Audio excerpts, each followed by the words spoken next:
इस एपिसोड के स्टार्ट में हम देखते हैं कि सोला को कोई अपने छतरी के नीचे ले लेता है और यहाँ हमें बिल्ला को मुस्कुराते हुए दिखाई देते हैं, पर दूसरे ही पल उससे मायूस होते हुए दिखाई देते हैं क्योंकि सोला को वो नहीं जेसुन ने अपने छतरी के नीचे लिया था। सोला और जेसुन बिल्ला के पास से गुजरकर वहाँ से चले जाते हैं और बिल्ला उन दोनों को देखते ही रह जाता है और मायूस होते हुए दिखाई देते हैं। इधर सोला और जेसुन एक टर्निंग पर रुकता है और जेसुन सोला के एड्रेस पूछता है और कहता है कि मैं तुम्हें अपने घर के पास छोड़ दूंगा, लेकिन सोला इसके लिए मना कर देती है और इधर उधर दिखाकर कहती है कि मेरा घर पास में ही है और मैं खुद से चली जाऊंगी। पर जेसुन सोला की बात नहीं सुनता और कोई उपाय ना देखकर फाइनली सोला जेसुन को अपने घर के पास ले जाती है। सोला जेसुन को कहती है कि मुझे सच में नहीं पता था कि ये तुम्हारे घर के सामने होगा। ये घर डैड की गर्लफ्रेंड का है और मुझे रहने के लिए दिया है। कहीं तुम ये तो नहीं समझ रहे कि मैं तुम्हारी वजह से यहाँ आई हूँ? ऐसा बिल्कुल भी नहीं है, मैं तुम्हारी वजह से यहाँ नहीं आई हूँ। तभी जेसुन सोला के गाल पर हाथ रखकर कहता है कि तुम्हें तो बुखार है। यह सुनकर सोला थोड़ी सी शर्मा जाती है और पीछे से बिल्ला सब कुछ देख लेता है और थोड़ा सा मायूस हो जाता है। सोला घर आते ही बिल्ला को पुकारने लगती है और बिल्ला चुपके से खिड़की से अंदर आ जाता है और सोला के पास चला जाता है।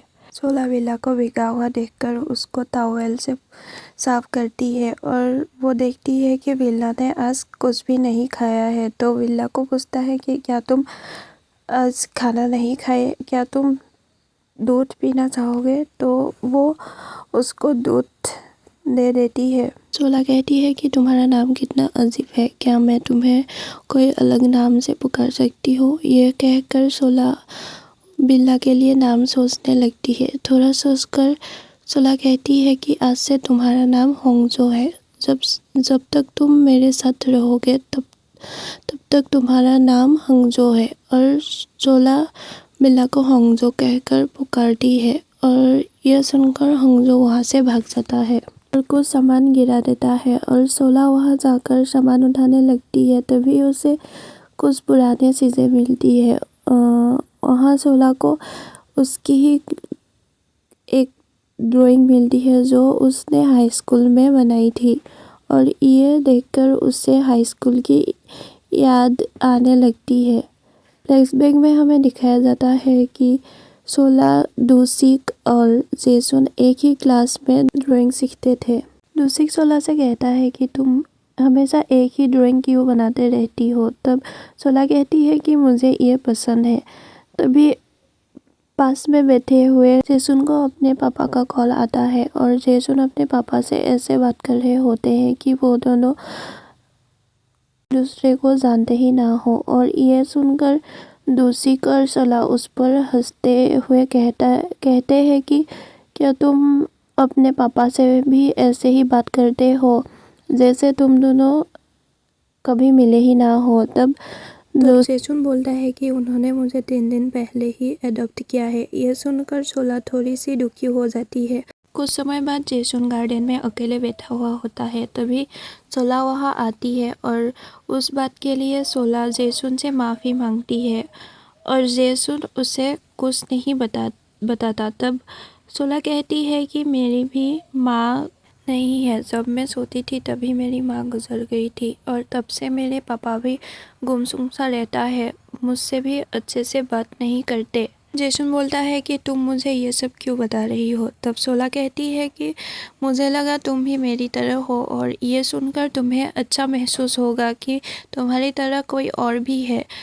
तब जेसुन सोला को चुप रहने के लिए कहती है, पर सोला तरह की बातें करने लगती है ताकि जेसुन को अच्छा महसूस हो। पर जेसुन सोला को चुप रहने के लिए कहकर वहाँ से उठकर फिर से उल्टा बैठ जाता है, पर सोला फिर भी नहीं रुकती, वो बोलते ही रहती है। तब जेसुन सोला के टॉवेल को मुंह में रखकर उसे चुप रहने के लिए कहता है। तब सोला थोड़ी सी शर्मा जाती है। अभी वो मन में सोचती है कि मुझे मिल गया मेरे सपनों का राजकुमार और तब से जेसुन सोला का क्रश रह चुका है। सीन प्रेजेंट में शिफ्ट होता है और सोला कॉमिक्स लिखना शुरू करती है और वो कॉमिक्स में अपने ही प्रेम कहानी लिख रही होती है और ये सब पास में बैठा बिल्ला सब कुछ देख रहा होता है। तभी बिल्ला ऊपर आ जाता है और लैपटॉप के ऊपर कीबोर्ड में टच कर देता है और खुद ही कुछ लिख देता है और सोला हंगजो को नीचे भेज देता है और फिर लैपटॉप को देखकर कहती है कि क्या तुमने मेरे कॉमिक्स का मजाक उड़ाया है, और ये कहकर वो हंसने लगती है। तभी सोला को थोड़ी सी ठंड महसूस होती है और उसे पता चलती है कि उसे बुखार हुआ है, तो फिर वो सोने के लिए चली जाती है। थोड़ी देर सोने के बाद वो फिर से उठकर बुखार की दवाई ढूंढती हुई जाती है। तभी उसे हंगजो को उल्टी करते हुए गिरे हुए दिखाई देते हैं और वो जल्दी से जाकर हंगजो को उठाकर जगाने लगती है, पर हंगजो नहीं उठते। फिर वो पैदल जाकर बारिश में एनिमल डॉक्टर के पास चली जाती है। फिर डॉक्टर कहता है कि क्या इसने उल्टी की है, अगर उल्टी की है तो इससे ज़रूर पेट दर्द हुआ होगा। तब सोला कहती है कि मैंने तो इसे सिर्फ दूध ही पिलाई थी। तब डॉक्टर कहता है कि बिल्ली को सिर्फ लैक्टो फ्री दूध ही पिलाना चाहिए। कुछ समय बाद हंगजो थोड़ा सा ठीक हो जाता है तो सोला उसे लेकर घर चली जाती है।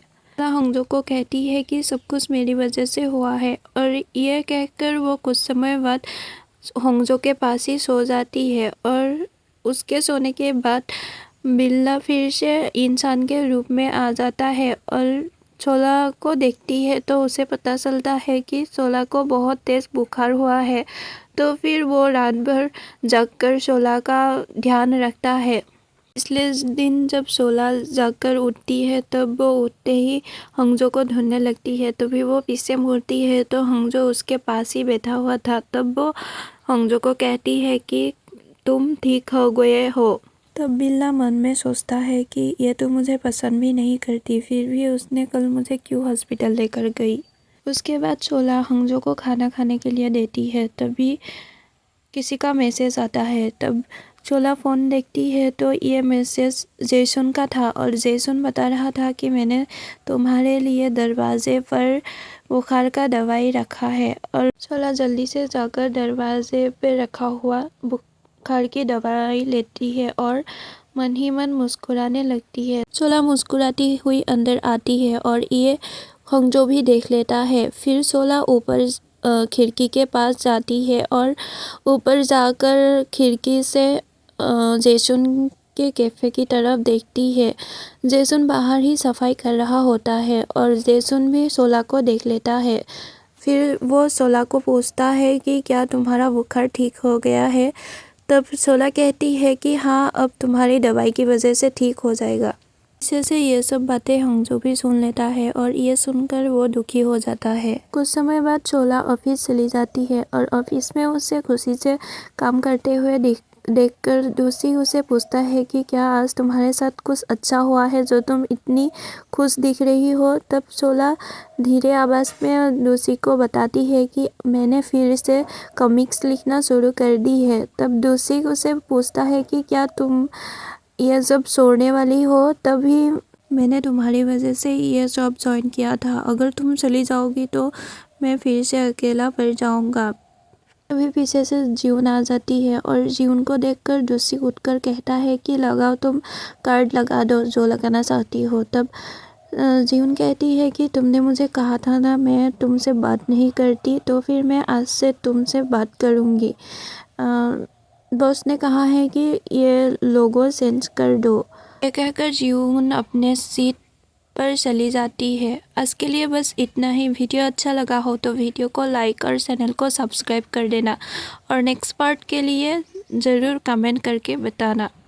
Thank you for watching.